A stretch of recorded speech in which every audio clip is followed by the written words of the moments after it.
إن الحمد لله نحمده ونستعينه ونستغفره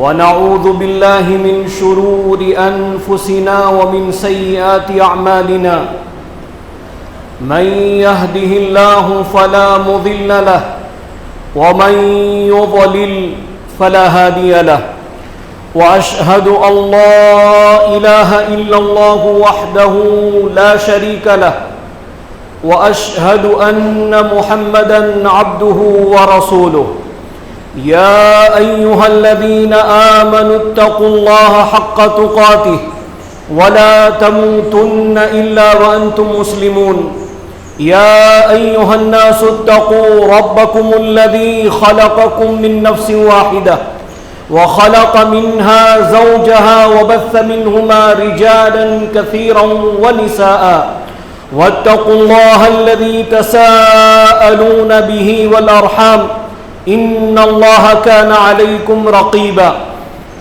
يا أيها الذين آمنوا اتقوا الله وقولوا قولا سديدا يصلح لكم أعمالكم ويغفر لكم ذنوبكم ومن يطع الله ورسوله فقد فاز فوزا عظيما أما بعد فإن خير الحديث كتاب الله وخير الهدي هدي محمد صلى الله عليه وسلم وشر الأمور محدثاتها وكل محدثة بدعة وكل بدعة ضلالة وكل ضلالة في النار أعوذ بالله السميع العليم من الشيطان الرجيم بسم الله الرحمن الرحيم قل إن صلاتي ونسكي ومحياي ومماتي لله رب العالمين لا شريك له. بزرگان دین، نوجوانان ملت، چھوٹے پیارے معصوم بچوں اور ہماری مائیں اور بہنیں،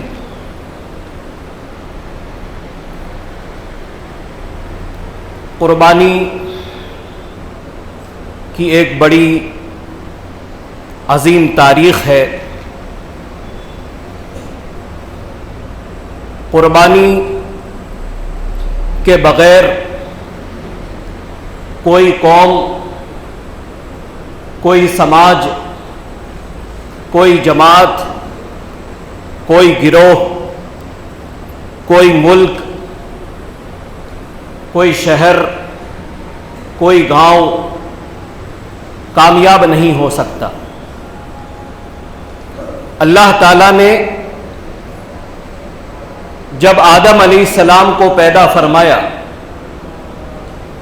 اسی کے بعد سے قربانی کی تاریخ شروع ہو جاتی ہے. اللہ رب العزت نے قرآن کریم میں اس کا نقشہ بھی کھینچا. وَاتْلُ عَلَيْهِمْ نَبَأَ ابْنَيْ آدَمَ بِالْحَقِّ إِذْ قَرَّبَ قُرْبَانًا فَتُقُبِّلَ مِنْ أَحَدِهِمَا وَلَمْ يُتَقَبَّلْ مِنَ الْآخَرِ. آدم علیہ السلام کے دو بیٹوں نے قربانیاں پیش کی. ایک کی قربانی کو اللہ تعالیٰ نے قبول فرمایا اور ایک کی قربانی کو اللہ رب العزت نے رد کر دیا، اس کی قربانی قبول نہیں کی گئی. قربانی کی تاریخ پرانی ہے، قدیم ہے، اور یہ قربانی کا سلسلہ قیامت تک چلتا رہے گا. جب بات ہم قربانی کی کرتے ہیں تو ہمارے ذہن میں یہ بات ہونی چاہیے کہ قربانی صرف جانور ذبح کرنے کا نام نہیں ہے، کہ ایک سال میں ایک بار ہم اور آپ اللہ کی راہ میں جانور ذبح کر دے، یہی قربانی ہے. ایسا نہیں ہے. یاد رکھیے، ایک مسلمان کی پوری زندگی قربانی ہے. قربانی اللہ رب العزت کو راضی کرنے کا ذریعہ ہے. قربانی اللہ رب العزت کے قریب آنے کا ذریعہ ہے. قربانی کے اندر ہمارے سماج معاشرے کی ترقی چھپی ہوئی. قربانی سے ایک بہترین سماج بنتا ہے. قربانی سے ایک بہترین مسلمان سامنے آتا ہے. قربانی ہم کو پیش کرنی پڑے گی. جان کی قربانی دینی پڑے گی, مال کی قربانی دینی پڑے گی, اپنی خوشیوں کی قربانی دینی پڑے گی, آرام کی قربانیاں دینی پڑے گی, چین سکون کی قربانیاں دینی پڑے گی, اپنی نیند کی قربانیاں دینی پڑے گی.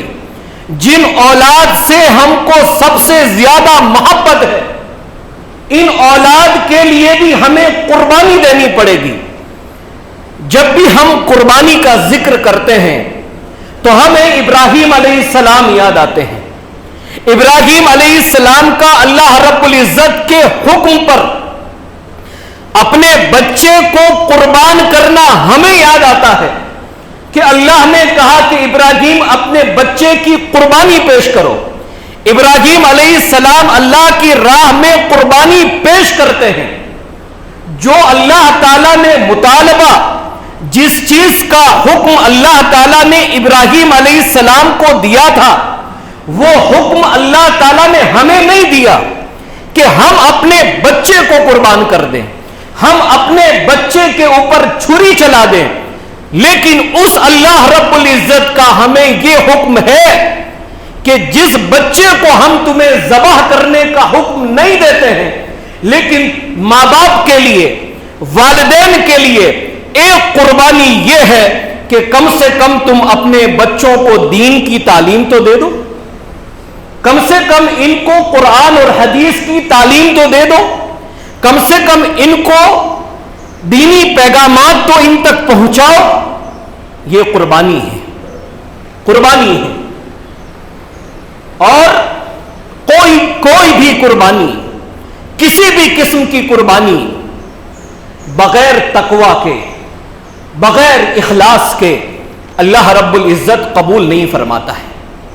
لَن يَنَالَ اللَّهَ لُحُومُهَا وَلَا دِمَاؤُهَا وَلَكِن يَنَالُهُ التَّقْوَى مِنكُمْ. یہ قربانی جو ہم اور آپ کرتے ہیں, اس قربانی کا گوشت اللہ کو نہیں پہنچتا ہے, اس قربانی کا خون اللہ کو نہیں پہنچتا ہے. کوئی چیز اگر اللہ رب العزت کو پہنچتی ہے تو وہ ہمارا تقوی ہے. کس نیت سے ہم نے قربانی کی.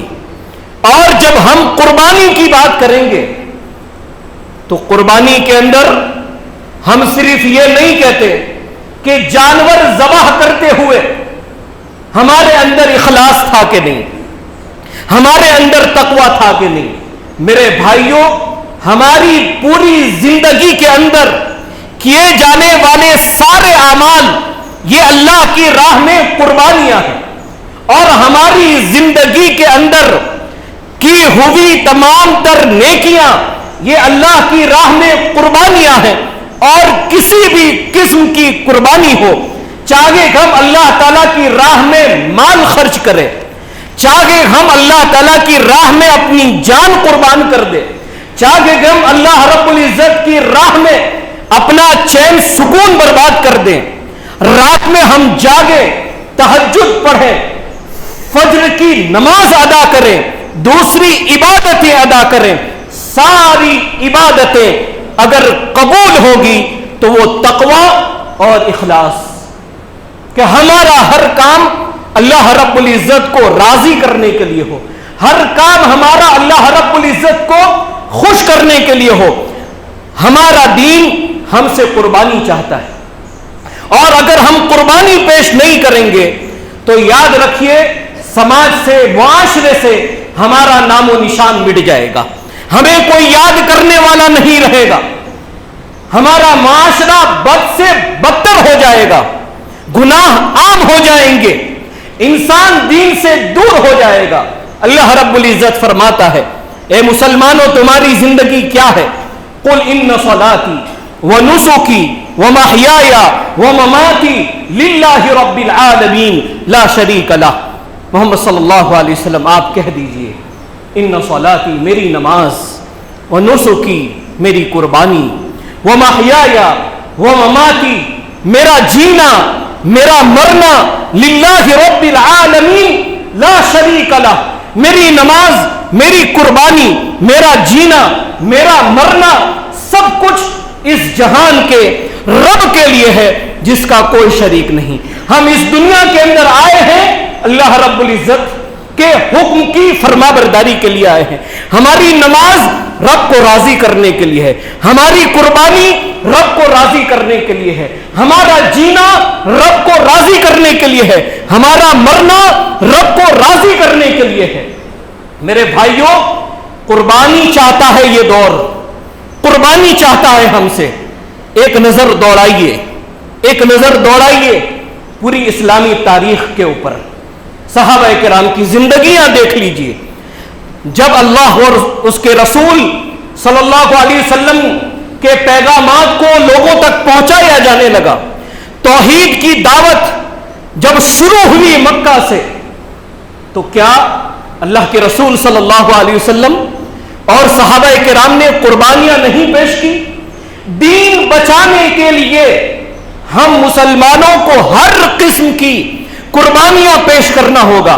یہاں اللہ کے رسول صلی اللہ علیہ وسلم دعوت دیتے ہیں کہ آؤ ایک اللہ کی عبادت کرو. اسی کے اندر کامیابی ہے. ایک رب کے علاوہ سب کی عبادت چھوڑ دو، ترک کر دو. اللہ کے رسول صلی اللہ علیہ وسلم دعوت دیتے ہیں. دوسری طرف اللہ کے رسول صلی اللہ علیہ وسلم کے سامنے دشمنان کھڑے ہو جاتے ہیں. اللہ کے رسول صلی اللہ علیہ وسلم نے یہاں دعوت دی، اور چند لوگ جن کے دلوں کے اندر توحید کی دعوت پہنچ گئی، جن کے دلوں میں اس بات کو قبول کر لیا کہ نہیں، محمد صلی اللہ علیہ وسلم کی اس دعوت کو ہمیں آگے لے کر چلنا ہے، جو دعوت ہمیں دی گئی ہے اسی کے اندر ہماری کامیابی ہے. پھر کیا ہوتا ہے؟ اللہ کے رسول صلی اللہ علیہ وسلم کو اپنے خاندان، اپنے قبیلے والوں کا بائیکاٹ برداشت کرنا پڑا. اللہ کے رسول صلی اللہ علیہ وسلم کو گالیاں سننی پڑی. صحابہ کرام کو مکہ چھوڑنا پڑا. صحابہ کرام کو اپنی جائیداد چھوڑنی پڑی. صحابہ کرام کو اپنے رشتہ داروں کو چھوڑنا پڑا. صحابہ کرام کو بھوک مری کے اندر زندگی گزارنی پڑی. لیکن یہ کیا ہے؟ یہ سب کچھ ضائع نہیں گیا، ضائع نہیں گیا. یہ دین کے لیے قربانی تھی، دین کو بچانے کے لیے قربانیاں تھی، دین کو آگے بڑھانے کے لیے قربانیاں تھی.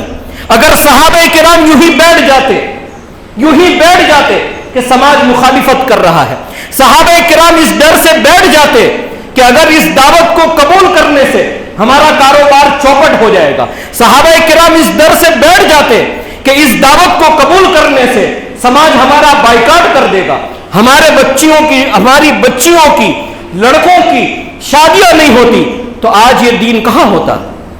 میرے بھائیوں، عرض یہ کرنا ہے، بات یہ رکھنی ہے کہ ہمارے سامنے صرف یہ جو ذی الحج کا مہینہ ہے، اس کے اندر ہم اور آپ جو قربانی پیش کرتے ہیں، یہی صرف دین کا حصہ نہیں ہے.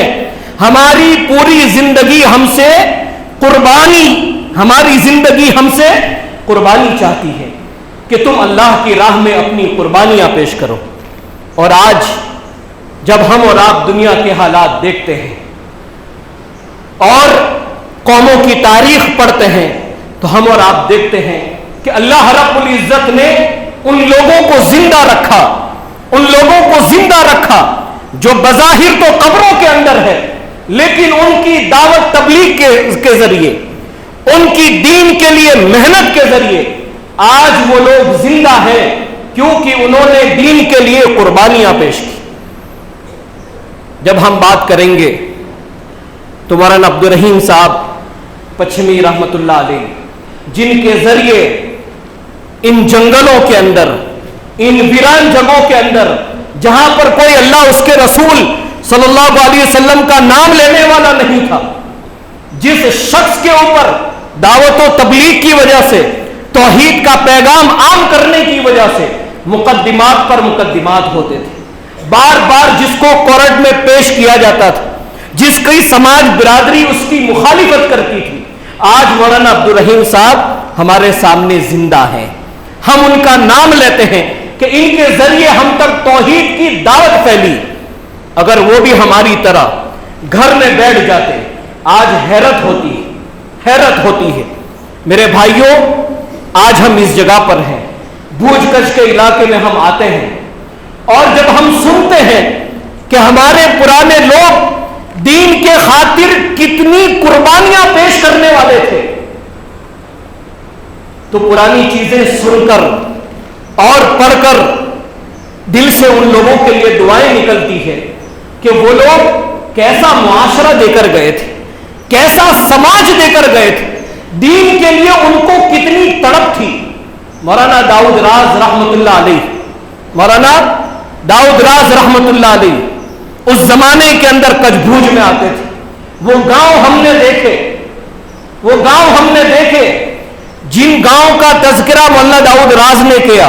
ہم نے لیاری کا گاؤں دیکھا، ہم نے سائرہ دیکھا، ہم نے ستھری دیکھا، موتی چور دیکھا، اور دوسرے قصبے ہم نے دیکھے۔ آج ہم حیرت کرتے ہیں کہ وہ اس زمانے کے اندر وہ کیسے آتے تھے۔ آج کے اس دور میں بھی گاڑیوں کی سہولت ہونے کے باوجود بھی مشکل لگتا ہے کہ ان علاقوں میں ہم کیسے پہنچیں گے، لیکن وہ اس دور میں کیسے آئے۔ نہ لائٹیں تھی، نہ پہنچنے کے لیے سواریاں تھی، کیسا جذبہ تھا ان کے اندر، کیسے انہوں نے دین کی تبلیغ کی۔ اور اللہ اکبر، دین کا جذبہ رکھنے والے لوگ، میرے بھائیوں کچھ کے لوگ، آپ سب یہاں بیٹھے ہیں، اللہ کے دین کے لیے قربانیاں پیش کریے اللہ کے دین کے لیے۔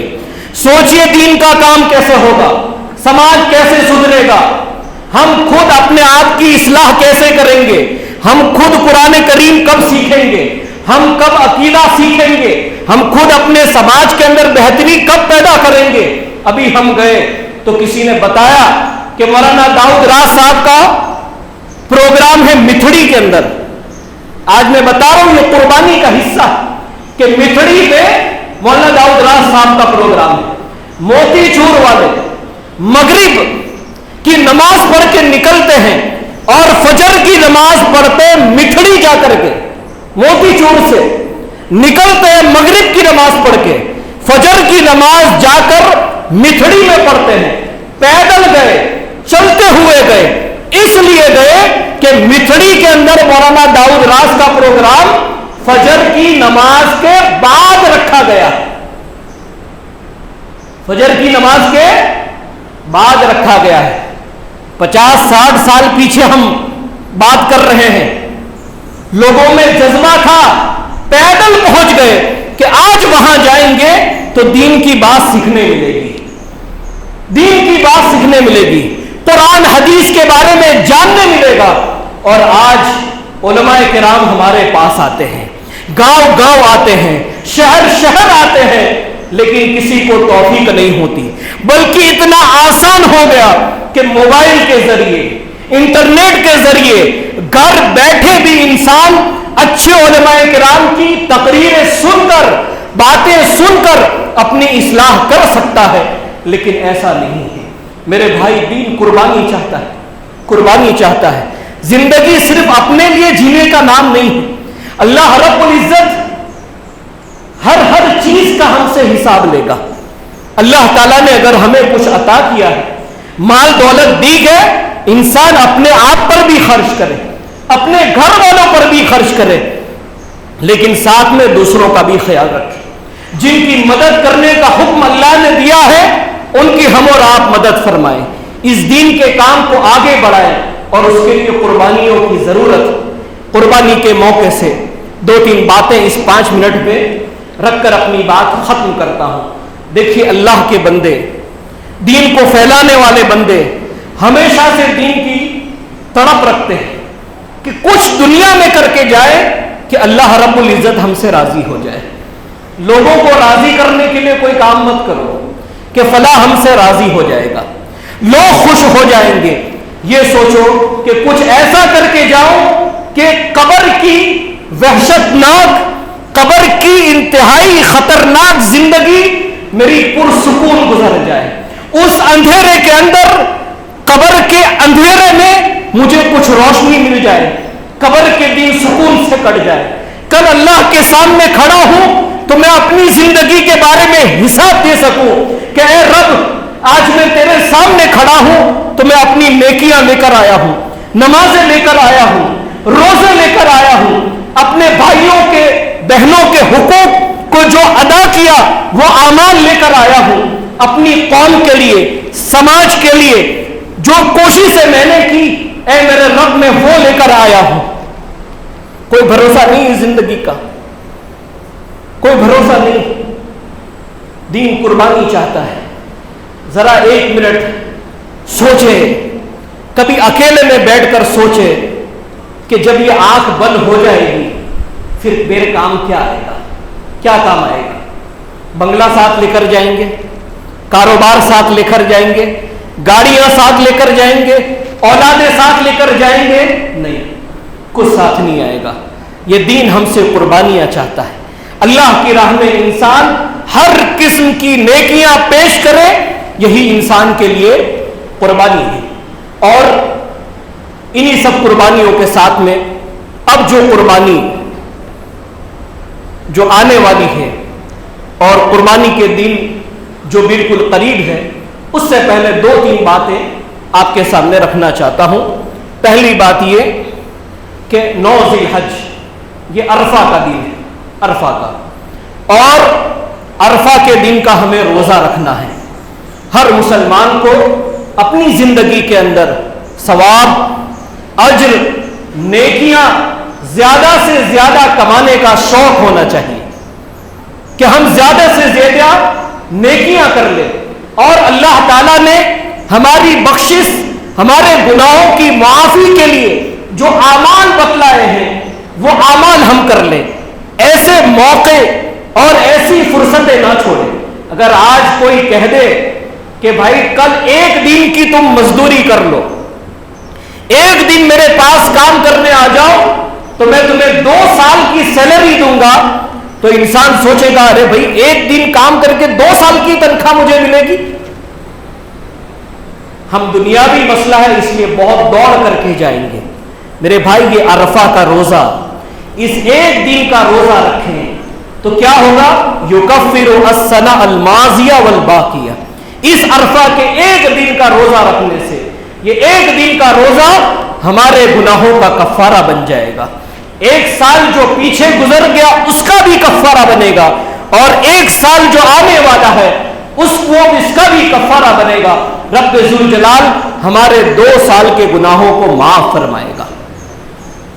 دوسرا، یہ جو ایام آ رہے ہیں اس میں تکبیرات پڑھنی چاہیے. اللہ اکبر، اللہ اکبر، لا الہ الا اللہ، اللہ اکبر، اللہ اکبر وللہ الحمد. اللہ تعالیٰ کی کبریائی، بڑائی، بزرگی بیان کریے، اور یہ سلسلہ جاری رہے. انسان تکبیرات پڑھتا رہے، بازار میں ہو، مسجد میں ہو، گھر میں ہو، بکثرت زیادہ سے زیادہ پڑھنے کی کوشش کرنا چاہیے. قربانی ہی کے متعلق ایک مسئلہ یہ ہے، ہم لوگ عام طور پر لوگوں کو سمجھاتے ہیں کہ جس دن قربانی کرنی ہوتی ہے تو ہم اور آپ علماء کرام کو ڈھونڈتے ہیں کہ بھئی اب مولانا کو بلا لائیے. کیوں؟ کیونکہ بھئی وہ قربانی کی دعا یاد نہیں ہے، تو مولانا آئیں گے، وہ دعا پڑھیں گے، پھر وہ قربانی کریں گے. میرے بھائی دین میں بڑی آسانی ہے. قربانی کرنے کی بہت ساری دعائیں ہیں، بہت ساری دعائیں ہیں. اس میں سے سب سے آسان دعا کسی عالم کو بلانے کی ضرورت نہیں ہے. بسم اللہ واللہ اکبر، بسم اللہ واللہ اکبر، اتنا پڑھ کے جانور ذبح کر دیجئے، قربانی کر دیجئے. اتنا سیکھنا چاہیے، بہت پریشان ہونے کی ضرورت نہیں ہے. بسم اللہ واللہ اکبر، اتنی دعا کس کو یاد نہیں ہوگی؟ اس کا اہتمام کریے. دوسرا، قربانی کا دن، قربانی کا دن ایک چیز کا خیال رکھنا ہے. اللہ کے رسول صلی اللہ علیہ وسلم نے فرمایا کلو واطعموا وادخروا. اللہ کے رسول صلی اللہ علیہ وسلم نے فرمایا کہ جب تم قربانی کرو تو اس چیز کا خیال رکھنا. کیا ہے؟ کلو. جانور ذبح کرتے ہو خود بھی کھاؤ. واطعموا اور کھلاؤ. خود بھی کھانا چاہیے، کھلانا بھی چاہیے. وادخروا اور تم چاہو تو قربانی کا گوشت جمع کر کے بھی رکھ سکتے ہو. لیکن ایک بات اپنے ذہن میں رکھیے کہ ہمارے بہت سارے بھائی جن کو قربانی کا گوشت نہیں پہنچتا ہو، یا ایسے بھائی جو پریشان حال ہیں، مجبور ہیں، غریب ہیں، ان کا خصوصاً قربانی کے دنوں میں خیال رکھیں. جہاں ہم خود کھاتے ہیں، اپنے لیے گھروں کے اندر رکھتے ہیں، تو اپنے ان غریب بھائیوں کو بھی پہنچائیے، ان کی خوشیوں کے اندر شریک ہو جائیے. جہاں قربانی کرنا ہمارے لیے خوشی کا دن ہے تو ہمارے ان بھائیوں کو بھی خوشیاں پہنچائیے. ان کے چہرے پر بھی رونق آئے، ان کے گھروں کے اندر بھی پہنچے کہ ان کے معصوم بچے، ان کے گھروں کی خواتین، یہ لوگ ہمارے لیے دل سے دعائیں دیں کہ انہوں نے قربانی کی تو ہم کو بھی یاد رکھا. ان کا بھی حق ہے، ان کا بھی خیال رکھنا چاہیے. اللہ رب العزت سے دعا ہے اللہ تعالی ہم تمام کو اس دین کے لیے قربانی پیش کرنے کی توفیق عطا فرمائے. اللہ تعالی ہمیں جان، مال اور تمام قسم کے نیک اعمال کے ذریعے اس کی راہ میں قربانی پیش کرنے کی توفیق عطا فرمائے. اقول قولی ھذا استغفر اللہ لی ولکم ولسائر المسلمین من کل ذنب واستغفروہ انہ ھو الغفور الرحیم.